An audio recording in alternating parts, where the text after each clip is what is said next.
The royal family, the epitome of high standards, decency and dignity. From the Queen to minor royals, the House of Windsor live under the constant glare of public scrutiny. Harry was dressed in this Nazi uniform. When that photograph was revealed and was published by the newspapers, all hell broke out. When they fall from grace, it's front-page news. The Prince of Wales was in fact in love with another woman. That exposed the whole fragile state of the marriage. Whether it's what they're saying... For Prince Philip to refer to them as having slitty eyes, I mean, that's completely unacceptable. How they're behaving. He had not enough to do. He was falling out of nightclubs, somewhat inebriated. Or who they fall in love with. He was divorced. She was a princess. The royal household were absolutely aghast. The media had an absolute field day when this relationship became public. This was a very racy royal girlfriend indeed. Royal scandals matter. The repercussions ripple through Britain. For the first time, you have a senior member of the royal family actually telling the world what is wrong with her marriage. Controversy can even cast questions over the crown itself. You think, well, why are we having a royal family if this is how they behave? Some royal scandals are beyond the palace's control, whether it's unwanted intruders. It was a huge scandal at the time, horrifying for a nation who expect their monarch to be better protected. Or troublesome in-laws. There will always be debacles with the Markles, and whenever they step into the light, they will cause another scandal. These are the stories that caused scandals at the palace, told by those that witnessed them. Well, the whole thing was embarrassing for the royal family. Not only did she wash her dirty linen in public, before it was washed, she held it up so everybody could see every little stain.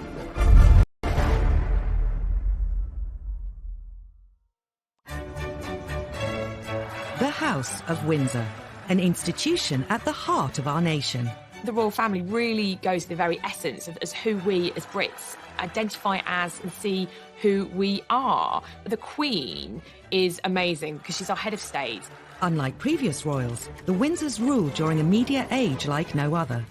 The idea of that goldfish bowl, which the royal family live in, means that scandals are never very far away because the world is watching.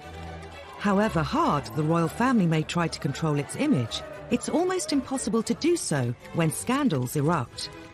And no scandal caused as much damage to the House of Windsor as the day Princess Diana decided to reveal all about the state of her royal marriage.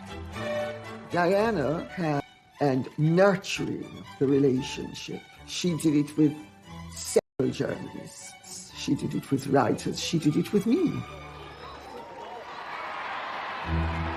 After their fairy tale wedding in 1981, Diana became the most scrutinised woman in the world.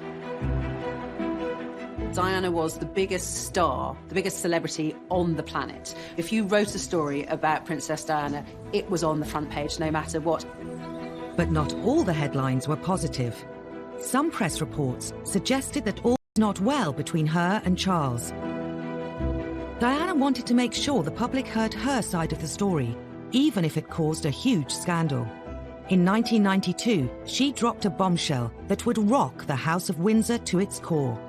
She secretly cooperated on a tell-all biography with journalist Andrew Morton.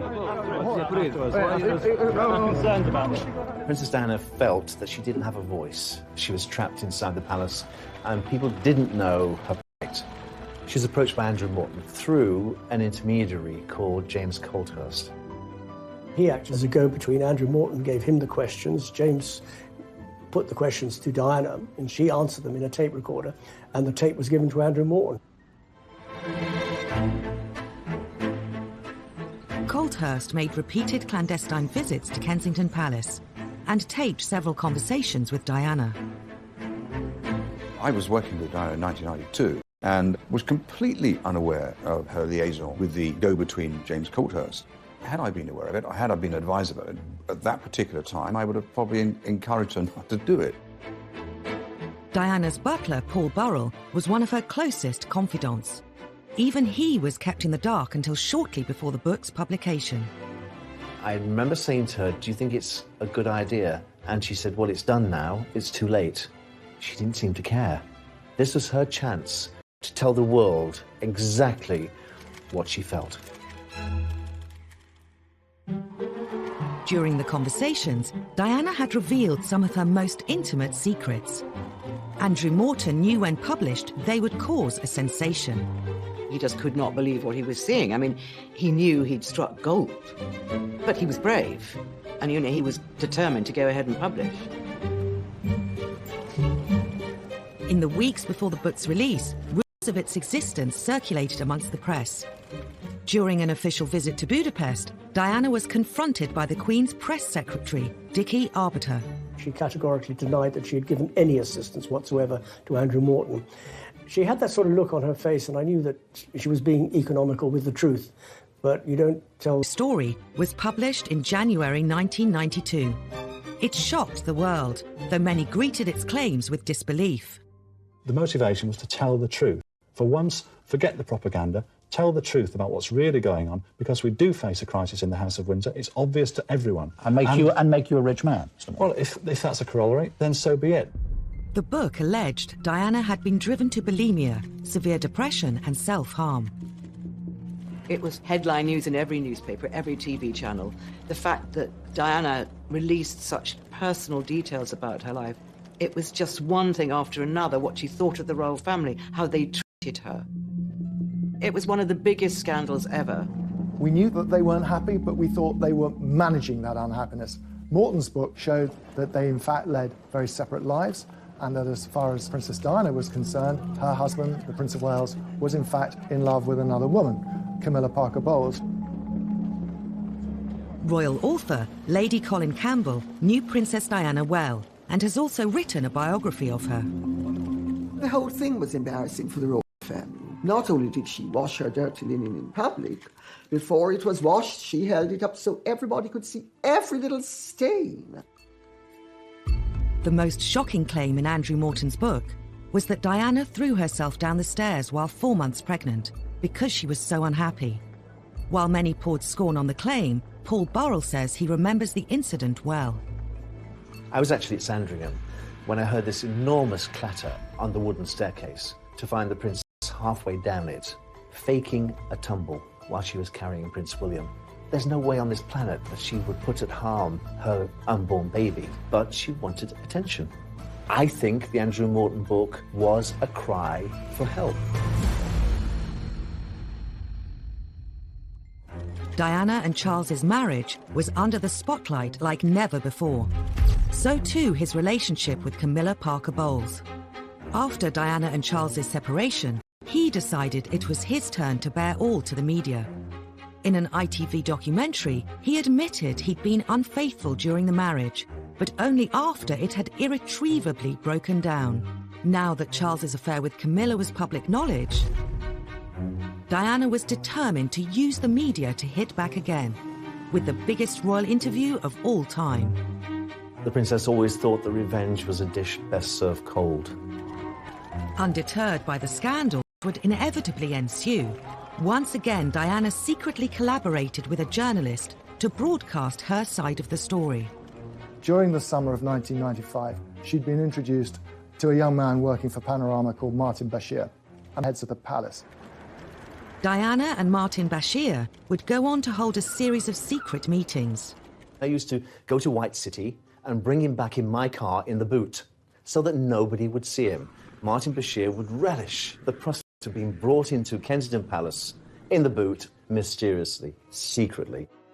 Diana eventually agreed to Martin Bashir's request to film an interview. But fearful Buckingham Palace would find out, she kept it a secret, even from her press secretary, Geoffrey Crawford. At the time, for her press secretary and for the Queen not to know that this explosive interview was being planned and then filmed and then broadcast without knowledge was an extraordinary breach of protocol.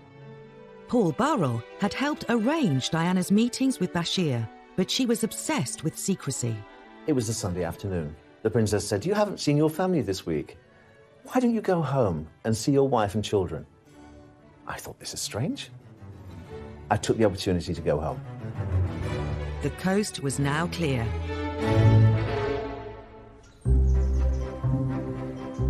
The Panorama team were secretly admitted to Kensington Palace. Their cameras were set up over a weekend, there was no one around, and they actually got the whole thing in the can before Diana admitted what was going on. Monday morning, I arrived back at the palace to notice all the furniture had been moved in the Prince of Wales' study. And I said to the princess, why have these chairs been moved in different directions? I had a dance class yesterday afternoon. Later that evening, she confided in me that Martin Bashir and the camera crew had been into the palace to film the interview. Oh my goodness, I said, you didn't say anything you shouldn't say, did you? She said, well, I did say a few things. Would you say that you were happily married? Very much so. But the pressure on us both as a couple with the media was phenomenal. I think the thing people remember most is her description of her marriage and the fact that there was a third party in their marriage, namely Camilla Parker Bowles, whom she made clear had been having an affair with the Prince of Wales, her husband. The princess came across as doe-eyed, vulnerable, hurt, wounded.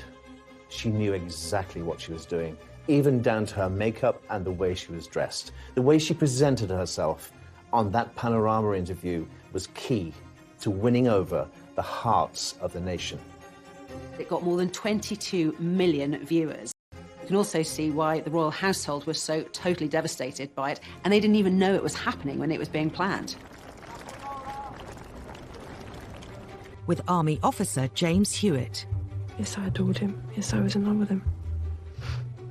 She just needed somebody to love her.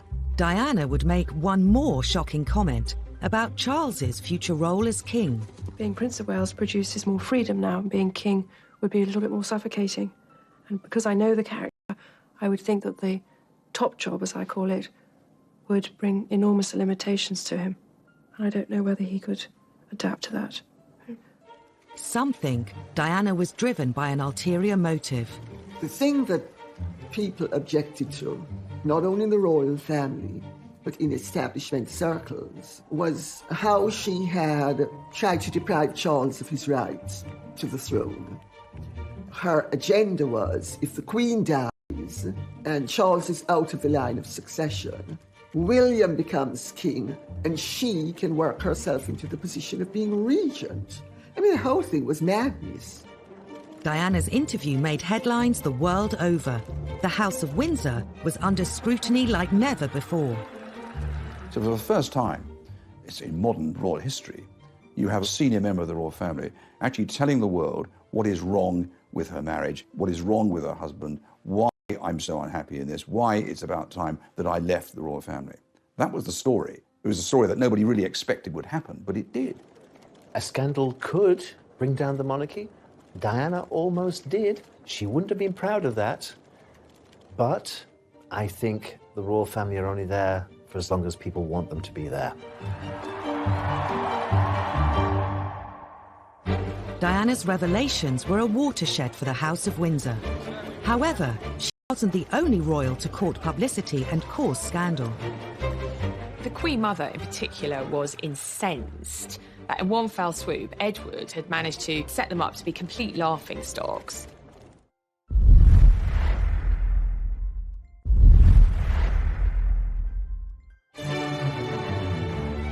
As reigning monarch for over 65 years, the Queen has had to endure decades of royal scandals. Many have involved her 4 children.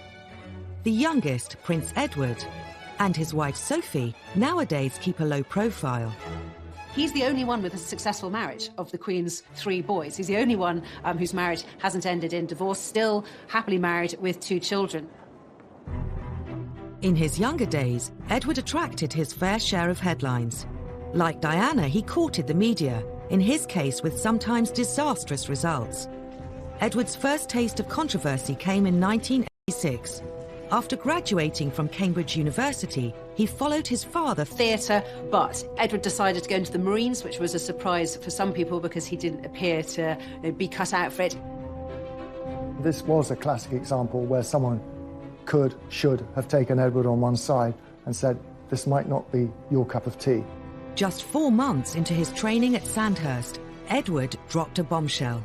Ingrid Seward was writing a biography of him at the time. Prince Edward was home for the weekend, and he told his family that he was going to quit the Marines. They said, don't be ridiculous. And they talked him round. He said, oh, OK, I'll stay. And he drove back to his base camp the next morning and handed in his resignation.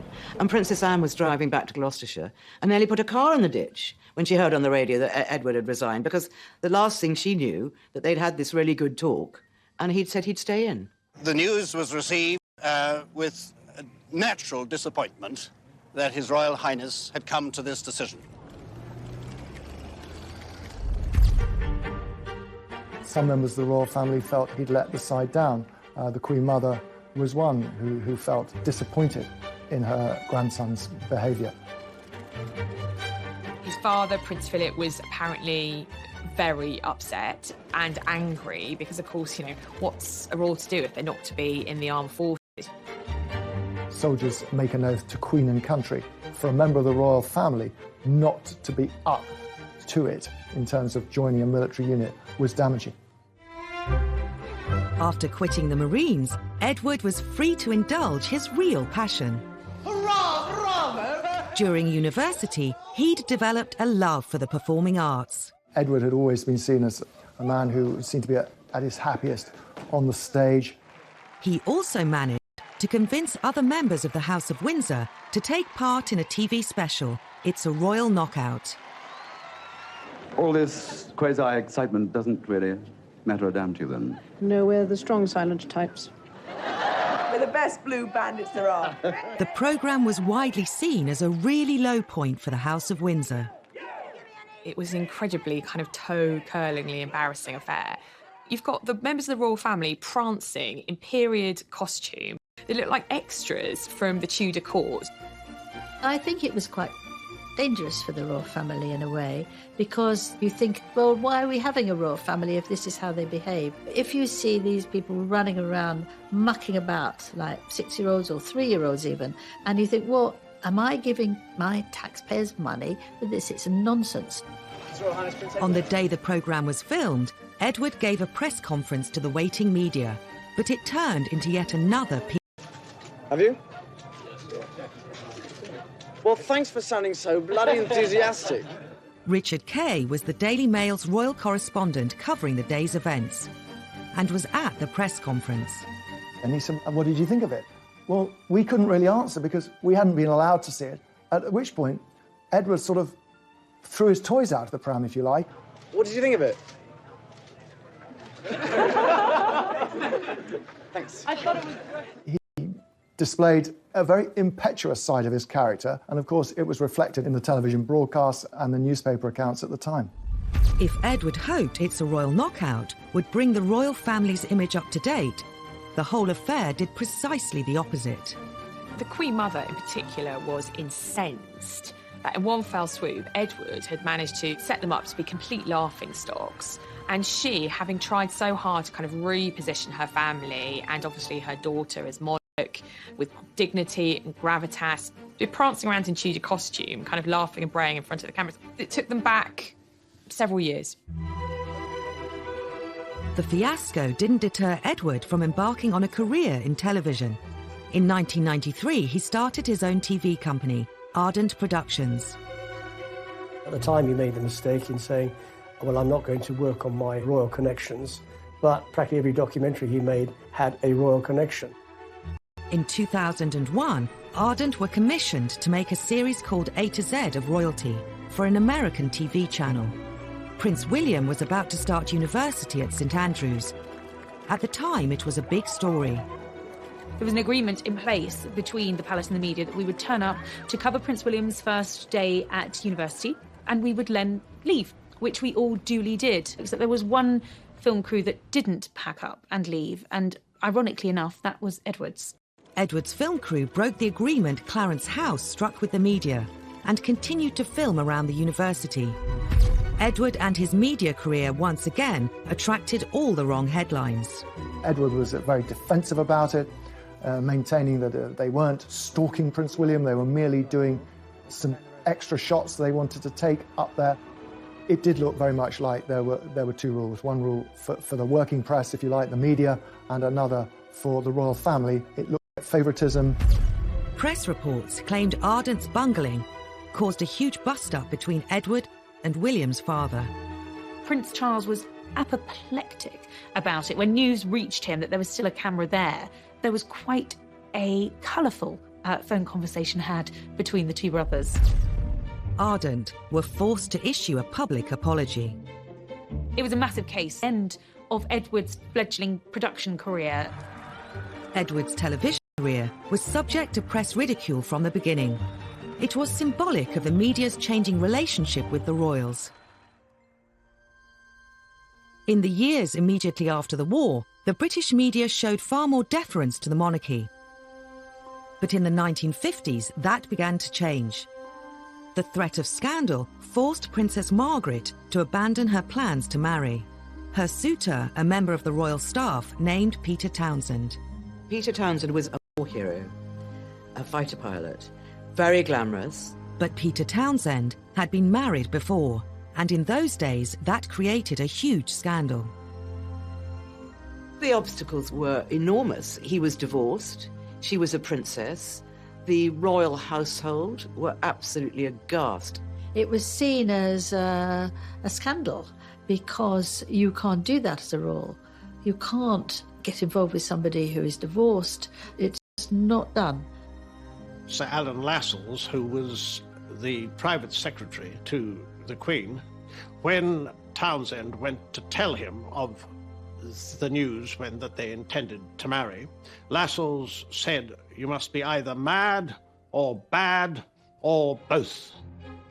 The Royal Marriages Act meant Margaret needed her sister the Queen to agree to the marriage.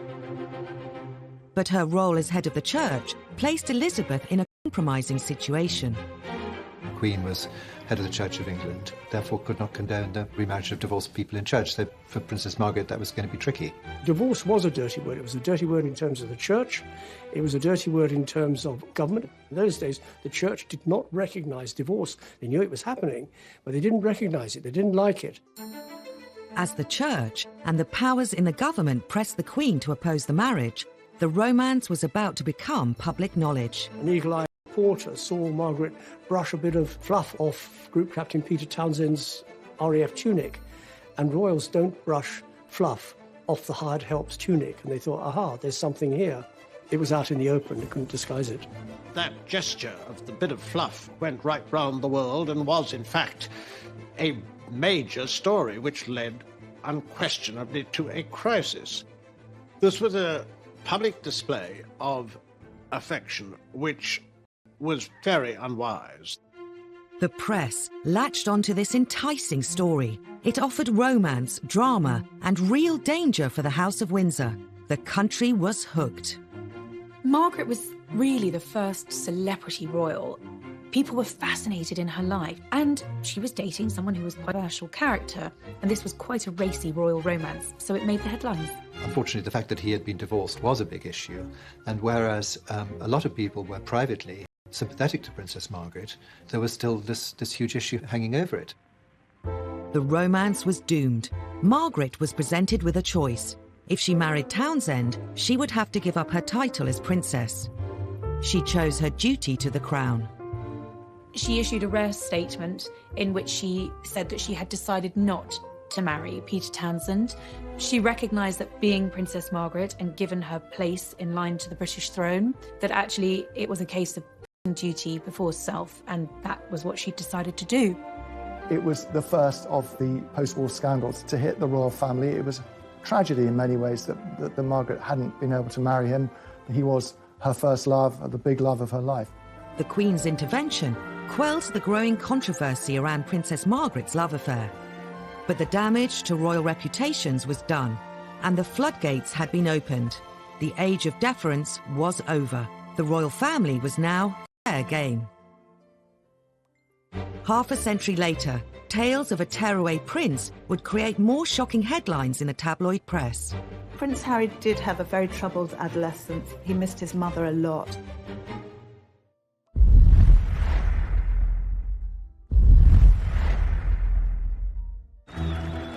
Prince Harry. He served Queen and country. He campaigns for all kinds of worthwhile causes. end, he's one half of a real-life royal fairy tale. Sixth in line to the throne, these days he's undoubtedly one of the most popular members of the royal family. But a few years ago, he was no stranger to tabloid scandals. Harry's always been the one who knew he'd never be king. Didn't matter. So Harry could do exactly what Harry wanted. Harry was doing his A-levels at Eton College, but was destined to join the armed forces. The army was always his first love. I remember him as a 5- and 6-year-old strutting around Kensington Palace in army fatigues with a parachute regiment beret. But before serving in the military, Harry was grabbing the headlines. He had not enough to do. He was falling out of nightclubs, somewhat inebriated. In 2002, the antics of the 17-year-old were to make front-page news. He got involved with smoking cannabis and drinking too much, so his dad took him by the ear and took him to a rehab centre. Prince Charles was so concerned at how often his younger son was using cannabis that he insisted he visited the Featherstone Lodge Centre in South London. Prince Harry met addicts. Story caused a stir and would become a major front-page splash. The News of the World got a hold of the story and, put it to the palace, and we're going to go and run with a big story about drugs. Prince Charles's spin doctor at the time, Mark Bolland, later said they decided to cooperate with the News of the World to try and present the story positively. They showed the Prince of Wales in a good light by saying as a dad he was taking his kid to the rehab centre to show the dangers of drugs and drink. And the News of the World would go along with it because then they could run the story on the drugs anyway. What youngster of that age wasn't falling out of nightclubs or pubs? It happens all the time. Even if you've got a protection officer in tow, that you are going to get up to things that maybe you shouldn't. Others in the media speculated that Harry was struggling to cope with the death of his mother at the age of 12. Prince Harry did have a very tough time after the death of his mother. He had a very troubled adolescence, very public displays of fighting with photographers and getting drunk. I think he missed his mother a lot and didn't really have a role in life. I think Harry's wild teenage years have a direct link to losing his mother. William and Harry walked behind Diana's coffin as part of the funeral cortege. Having grown up with them, of the two boys, I always worried about Harry most. An almost intolerable moment for the two boys, the two princes. Impossible to put into words. I knew that William was of an age he could understand his mother's passing, and Harry wasn't. And that really did affect his teenage years. He admitted a couple of years ago that he suffered mental health as a result of the death of his mother. At the time, he said no 12-year-old should be asked to walk behind a coffin. But then Prince Harry's no ordinary 12-year-old. He's a prince of the United Kingdom. After the rehab story, the press became increasingly interested in Harry's personal life. This was a difficult time for Harry.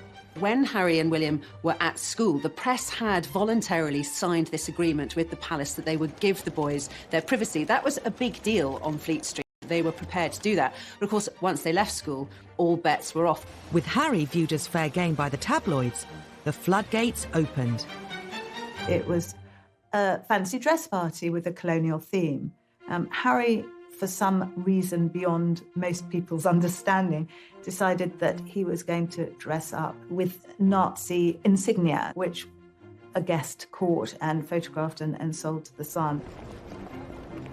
He made this very, very silly mistake, obviously deeply inappropriate, going to this fancy dress party, which itself had a pretty dodgy theme, colonialism. And obviously when that photograph was a sort of global upset. I was in Barbados at the time, and I was talking to this minister, and he was horrified. The Jewish community were very upset about it, and so they should be. I think everybody should be upset about it, that a member of the royal family, and a senior member of the royal family at that, was wearing a swastika armband. The timing was particularly bad, as it happened 2 weeks before the 60th anniversary of the liberation of Auschwitz. It was seen as trivialising something that was such an important part of world history. It was a huge scandal for the royal family. It was such an insult to so many people. But obviously Harry hadn't thought about it, and obviously William hadn't thought about it either, or else he would have said, hey, that's a really silly idea. To make matters worse, the press brought up old stories the Nazi connections of Edward VIII, the Queen's uncle. I think Prince Harry, inadvertently, by effectively a schoolboy prank, brought a lot of those feelings back to the fore. The royal family immediately apologised. I don't believe for a minute that he's got those sort of anti-Semitic tendencies. It was just thoughtless, and he really messed up. It could have affected his career in the army. He was just about to go to Sandhurst. But the military academy accepted his application. Then he got the call to the army, and that was the making of him. He excelled as a cadet. He excelled when he joined his regiment, the Blues and Royals. Harry was posted to Afghanistan. He became the first member of the royal family to serve in a war zone since his uncle, Prince Andrew. He was trying to find a role for himself, and in the army, it seemed he'd found one. He'd served with great distinction. Soon before Harry was due to go on his second tour of duty in Afghanistan, he took a trip to the US. I think going to Vegas was really Harry having his last hurrah before going to war. Harry was going to the front line. In August 2012, footage emerged of Harry at a Las Vegas pool party surrounded by women in bikinis. He let off steam in a way which sort of raised eyebrows. I think that's at the very least. He probably felt no 100% guarantee that he was going to come back in one piece. He might come back in a body bag, might as well let his hair down. And then he did just that. But his send-off party left him with more than just a hangover.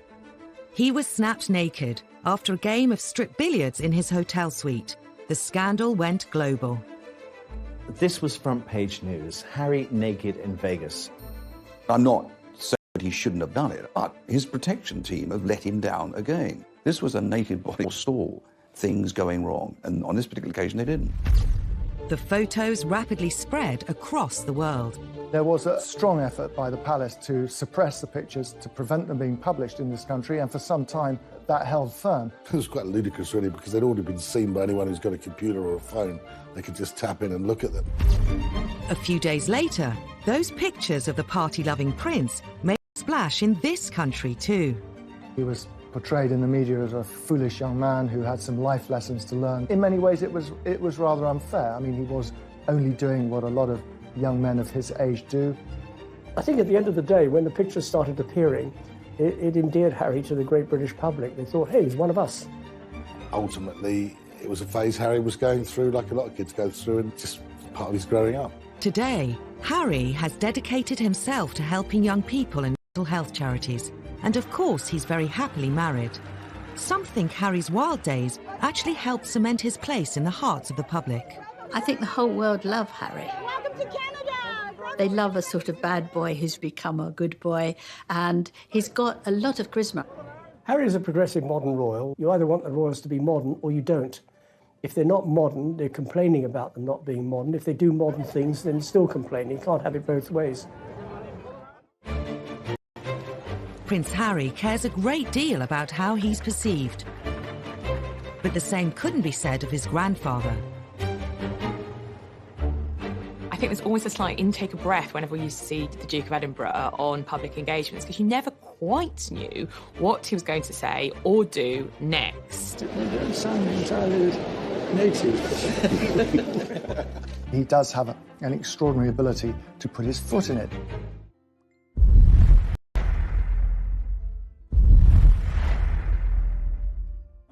Before retiring from public engagements well into his 90s, Prince Philip did a remarkable job, accompanying the Queen on royal visits throughout the UK and all over the globe. We've now seen the world's most experienced pluck on baby. He's also known for his blunt sense of humour. Philip would rather be known for his one-liners than for his gaffes, of course. But nevertheless, that's how many of these jokes, if that's what they are, have been interpreted by the media over the years. I mean, he does have an extraordinary ability to apparently put his foot in it. Historically, whether he's giving a speech to dignitaries, greeting world leaders, or being given a tour of a hospital, Prince Philip has been known to offend his hosts. Philippines. intake of breath whenever we used to see the Duke of Edinburgh on public engagements, because you never quite knew what he was going to say or do next. And that's led to a string of scandals and a huge array of headlines. The Duke of Edinburgh definitely has a reputation for being gaffe-prone. Some of them are funny. Thank you very much indeed for your kind welcome and for the very nice things you said about me, and also for this excellent dinner. I can tell you that I'm prepared to grace almost anything for a meal like that. Some of them are very non-PC. Prince Philip today unveiled an award, but also at one point observed that a somewhat dilapidated fuse box looked as though it was put in by an Indian. And some of them are downright offensive. You don't sound entirely native. I just don't think he can help himself. He just says what he thinks. And I suppose in the 1920s and 1930s you could get away with that. Prince Philip is a law unto himself. I think it would take a very, very brave person to say, sir, by the way, can you just tone it down a bit? No one tells Prince Philip what to do, first and foremost. He is his own man. He says what he thinks and what he feels. At the centre of a storm, the Duke visiting Ely Cathedral today, saying nothing more about handguns. On his behalf, though, a lengthy apology from Buckingham Palace after he questioned the wisdom of new restrictions. He is trying to say the right thing, and sometimes it doesn't come out quite right. He's always taken the view that his role is an icebreaker. The Queen is actually remarkably shy. In 2013, Philip met Nobel Prize-winning education campaigner Malala Yousafzai. One thing about children going to school. They go to school because their parents don't want them in the house. Instead of putting people at ease, sometimes he puts them in the spotlight. In 2010, Navy Sea Cadet Elizabeth Rendell made national news when the Duke asked her if she worked in a strip club. He was with people in uniform. He's always much more comfortable with naval and army types, and he obviously felt secure in their surrounding that he could crack a joke. While people in the UK are used to his old-fashioned sense of humour, on the international stage, the Duke has sometimes threatened diplomatic relations with foreign countries. I don't think he means any genuine offence when he makes these one-liners, but unfortunately, he has offended nations and peoples around the world. In 2009, the Duke committed one of his most high-profile blunders when meeting Barack and Michelle Obama. Meetings with the Chinese, the Russians, David Cameron. Can you tell the difference between I think Prince Philip asking whether you could tell the difference between Chinese, have a preponderance of saying something rude about the Chinese. In 1986, while on a state visit to China, Philip made arguably his most infamous and catastrophic blunder of all. They were behind the red flag of China for the very first time, a huge visit because of all the trade potential. And it went terribly well, up and until Philip's comment. He described Beijing as ghastly and then made further offensive comments about the Chinese people. I was there when he said to a group of students, if you stay here any longer, you'll get slit eyes. The students themselves weren't offended. However, the hosts were, and there was an enormous diplomatic mission undertaken to smooth things over. Of course, on the surface, everyone said they weren't offended at all, but we were always told that behind the scenes, things were very fraught. I don't think the Queen was overly impressed with that one. The Duke's gaffes may cause tension, but the press have always lapped them up. Some who know the royals feel Philip is treated unfairly. Prince Philip likes to relate to people on a human level. He tells jokes that are funny. what have you done wrong? But if you hijack the joke and take it out of its context, it can be misinterpreted. The problem is when Prince Philip makes a gaffe, all the press are absolutely delighted because there they have their story. During royal tours, there's always somebody that goes off on what they call gaff watch. They follow Prince Philip to see if he says anything rude or inappropriate or racist, and he nearly always used to come up with some very funny remark. He can be a godsend to the media, but sometimes he does offend. Yeah, there's no doubt about that. There's some classics, like when he went to Australia. In 2001, the Duke was accompanying the Queen on a royal tour of Australia to help mark her Jubilee. The Duke asked Aborigines if they still threw spears at one another. It was just one of those moments where people just didn't know what to say or where to look. This comment caused such uproar and such offence that the palace was forced to release a statement to make it very clear that the Duke had made these comments with a light heart and that no offence was intended. But of course, by that point, the damage had been done. He had hugely offended his hosts. In spite of, or perhaps because of Prince Philip's infamous gaffes, he's remained very popular with the public. Well, Prince Philip is one of the most well-loved members of the royal family. He really was the kind of comedic companion to the Queen.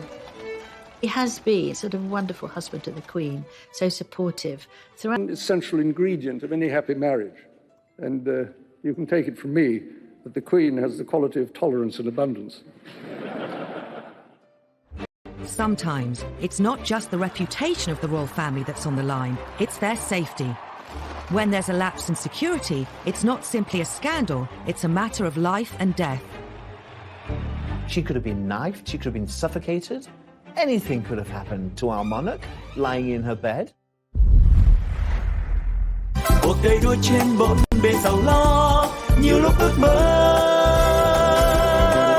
rằng được phép nhiệm màu đưa tôi về thuở xa xưa, bay cao cùng cánh diều đùa chơi với đám bạn, hồn nhiên ngày thơ vui đua ngày tháng, để lòng tôi hân hoan giữa trời mây, ngày xưa dấu yêu còn đâu.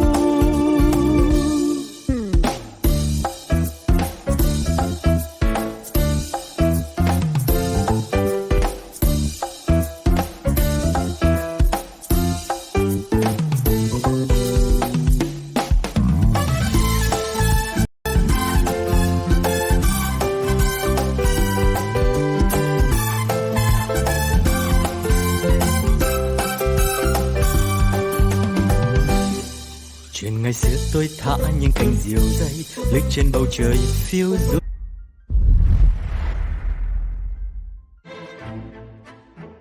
While we're used to seeing the public lives of the royals, what goes on behind palace walls has always been more of a mystery. The royals have been hit by a number of scandals involving their personal security. Security scandals are scandals because this is our royal family. They're precious to us, and we want to keep them safe. Well, if we can't keep some of the most important people in the country, the Prime Minister, members of the royal family, alive, then what hope do we have for the rest of, hoi polloi? As stories have emerged of royal security lapses, they've given us a glimpse into the private lives of our royal family. In the early 1980s, an intruder at Buckingham Palace got dangerously close to the Queen. I think in this day and age especially, the security of the Queen is of the utmost importance, and we have to ensure that we do have the best security in place and protection for her. You would think that Buckingham Palace is one of the most secure properties in the land. You're wrong.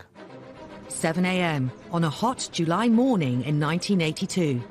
33-year-old unemployed decorator Michael Fagan was suffering from severe depression after the breakup of his marriage.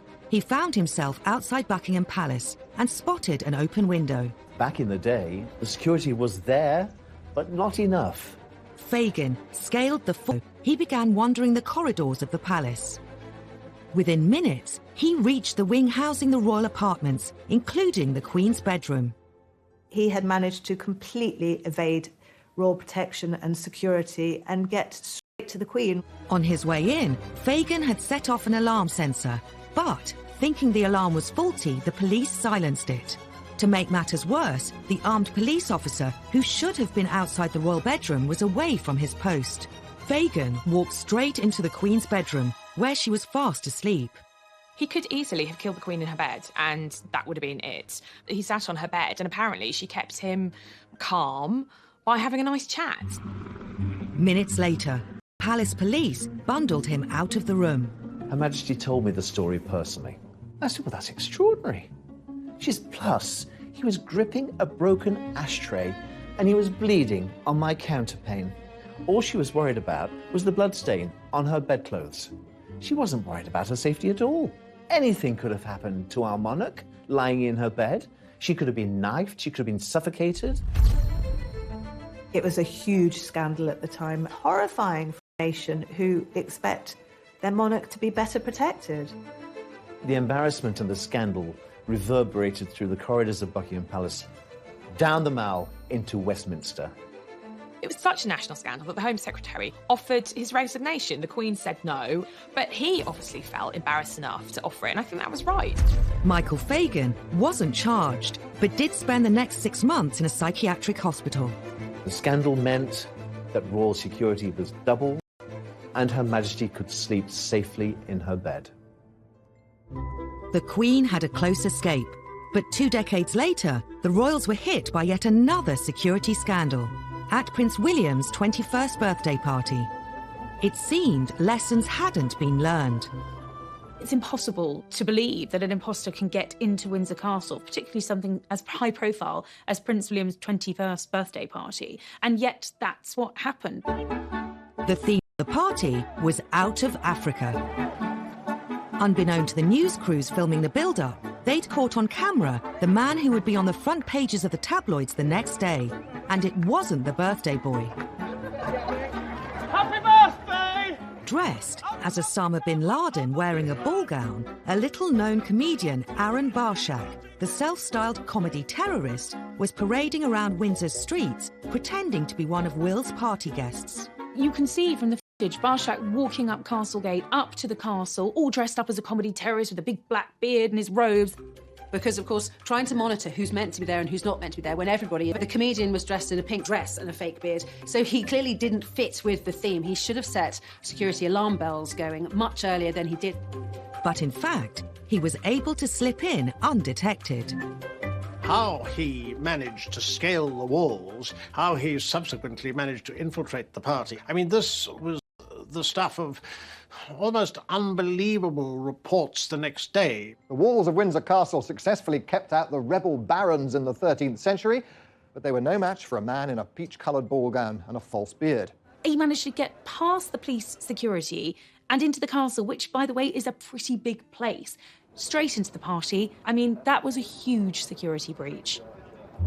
Barshak climbed onto the stage, where Prince William was making a speech. He kissed him on the cheek before eventually being detained. He certainly shouldn't have been allowed to get anywhere near, let alone kissing distance, of William. The fact that he got on stage, no one realised anything was wrong until Prince William looked at him and said, "Who the hell are you?" It is rare for almost all senior members of the royal family to be gathered together in one place. And if Barshak had been someone with evil intent, well, you can imagine the consequences. There was a huge public outcry. David Blunkett, the Home Secretary at the time, had to make apologies on behalf of the police. Security breaches don't get any bigger than that. It was a huge royal scandal, and suddenly all of the attention was off the birthday boy and on what was essentially a massive security threat. David Blunkett did also, interestingly, put the boot into the royal family. He clearly wasn't prepared to take the full blame on behalf of the police and said that the royal family had specifically asked for lighter touch policing on that night. Every senior member of the royal family was in attendance. Had that been a real-life terrorist, we'd be talking about a very different story today. Could the lax security around the royals have prompted the idea behind the next breach? Less than 6 months later, an undercover reporter infiltrated the royal household and got a job as a footman. The reporter faked a CV, bogus references, and somehow managed to elude royal security and all of the checks that surely go with applying for a job in the household. The Daily Mirror even managed to take this grainy photograph of their fake footman, Ryan Parry, standing on the balcony of Buckingham Palace. The Mirror journalist described how his uniform guaranteed virtually unlimited access to every part of the palace. For the Daily Mirror, this was a massive coup, revealing the most astonishing details about the domestic lives of the royal family. The fake footman had access to Queen and Prince Philip their breakfast. He revealed these fascinating details of breakfast with the royals, the Queen feeding her corgis marmalade and toast underneath the table. They all thought Queen would be eating off gold plate, and the idea that her muesli is brought to her in Tupperware boxes sort of really appealed to people. The British public were able to gawp at what Her Majesty eats for breakfast. The country were shocked someone with a fake CV could get so close to the Queen. It just makes you wonder about how many other people they've employed who have had slightly dubious backgrounds. Even more embarrassing was the timing of the scandal. He was there on the eve of a presidential stay. In fact, he saw the president's bedroom. There could have been a real scandal over the fact that this undercover reporter was working within feet of President Bush while he was a guest of the Queen. For the palace, utter humiliation, an absolute breach of royal security. While security staff can be hired and fired, even the royals can't choose their in-laws. The Markles, they're not going anywhere. Meghan's family obviously want to cash in on her fame and her royal connections.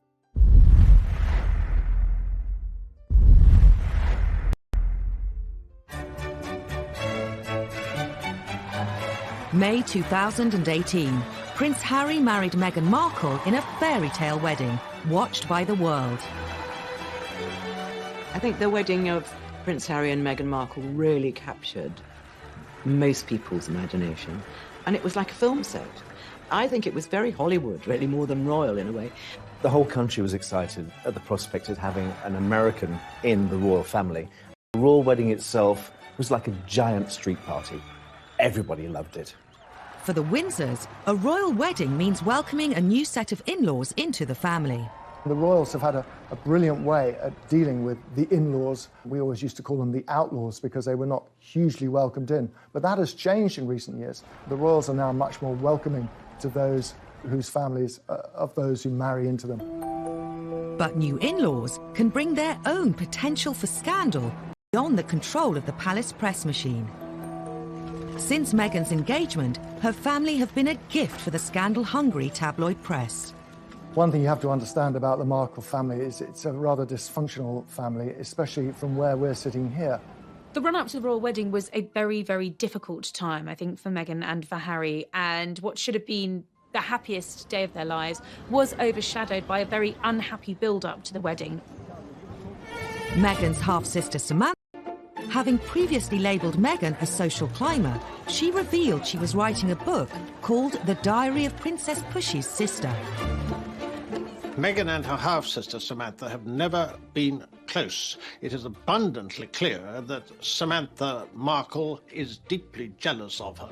She's also been outspoken on Twitter, in one outburst branding Meghan the Duchess of Nonsense. The Markles have caused a huge amount of problems. Samantha is off the rails as far as the things that she says. In the weeks before the wedding, the scandals kept coming. Many of the Markles have been keen to cash in on their fame through their new royal connection.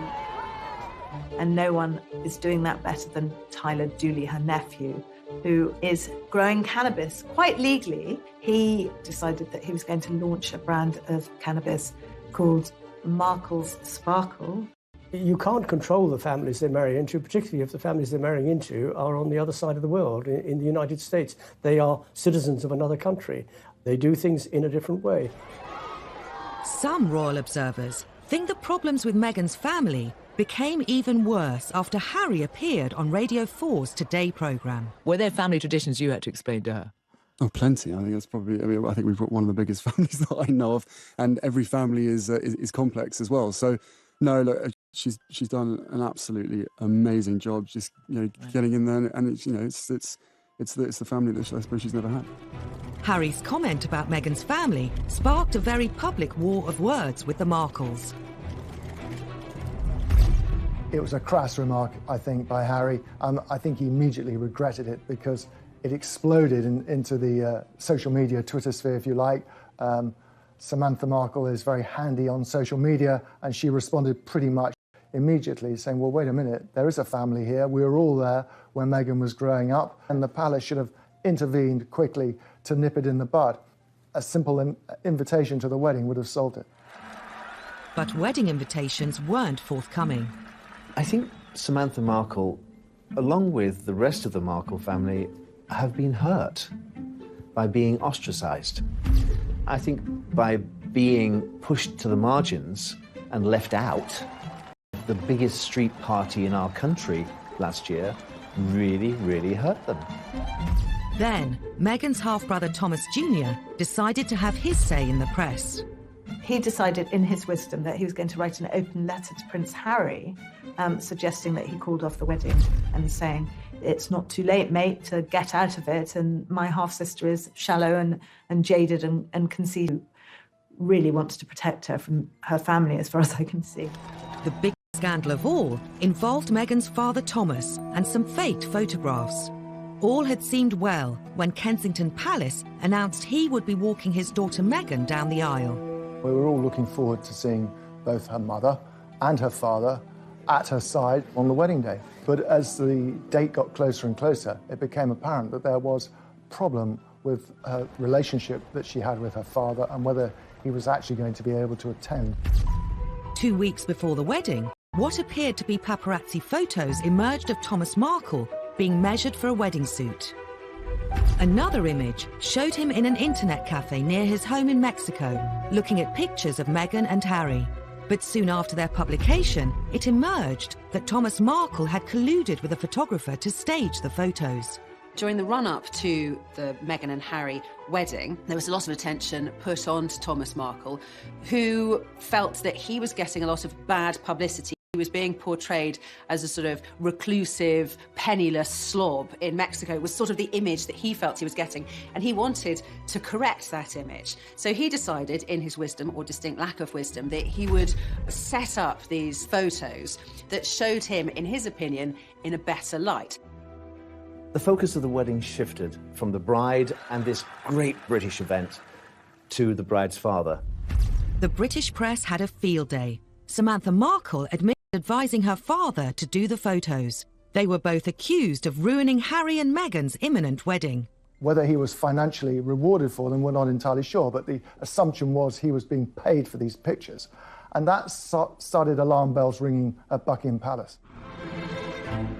And then, of course, there was so much written about how this must be very, very humiliating for Meghan and what's her relationship and is he going to come to the wedding after all or not, which was, of course, the big question mark about all of that. Was Thomas going to walk Meghan down the aisle? As the clock ticked down to the big day, it was reported Thomas Markle was in hospital with heart problems, meaning he wouldn't be at the wedding. It turned into a huge fiasco for the royal family. This was a man who had to miss his daughter's wedding, who was flailing around not knowing what to do and ended up in hospital with a heart attack. In the end, Prince Charles stepped in. As a father of a daughter, more than anything, you want to give your daughter away, I'm certain, at her wedding, and the fact that he couldn't do that must be a sense of deep, deep sadness to him. Could the whole scandal have been avoided? Now, wouldn't you think they'd learned their lessons from the past? Wouldn't you think that they'd send somebody out to America to take care of the father of the bride? But Dickie Arbiter, the Queen's former press secretary, says that Buckingham Palace was powerless to intervene. A lot of people were saying prior to the wedding that maybe the palace should have done more to protect Thomas Markle. Suggests that Harry and Meghan should fly out there. Well, it's not that simple. A member of the royal family goes to a foreign country. First of all, you've got to ask the Queen's permission, A, if they can go. Then you've got to say to the government you want to go. Royals can't just jump on a plane. The controversy surrounding Thomas Markle and the fake photos put a huge strain on his relationship with Meghan, and there was worse to come. Meghan tried to mend the rift and wrote to her father. What did he do? He released that letter, a personal letter from his daughter to himself, to the media. If every time she writes to him or rings him, he talks to a journalist, then she's going to stop doing it. So she's going to have to cut him out of her life, I fear. To make matters worse, 6 months after the wedding, Thomas Markle appeared on TV, complaining Meghan had cut off all contact. I've been trying to reach out for several weeks. Every day I try to text her. I just haven't received any comment back.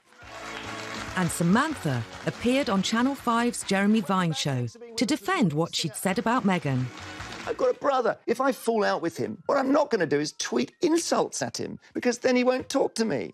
Isn't that how we all work with each other? What was going on that didn't make sense is that I really started to feel protective over our father. But why insult her? I don't understand. Because he was being purposely ignored. Sure, but how does it help him to alienate Meghan? I don't understand. Help me understand. We were hoping that private channels would be used. They're not being used. When they failed, we went public. I don't think Samantha Markle is going to go away anytime soon. There will always be debacles with the Markles. They're not going anywhere. And whenever they step into the light, they will cause another scandal, another problem for Meghan and Harry. Next time on Scandals at the Palace. As the royals become more accessible, they also become easy targets, and often they're caught out on camera. And the thing which got her into hot water was that she could get access to Prince Andrew, her ex-husband, for £500,000. Where there are royals, a ferocious tabloid media, and a public desperate to know everything about them, scandals are never far away. The Iron Duke had turned into the Duke of Hazard,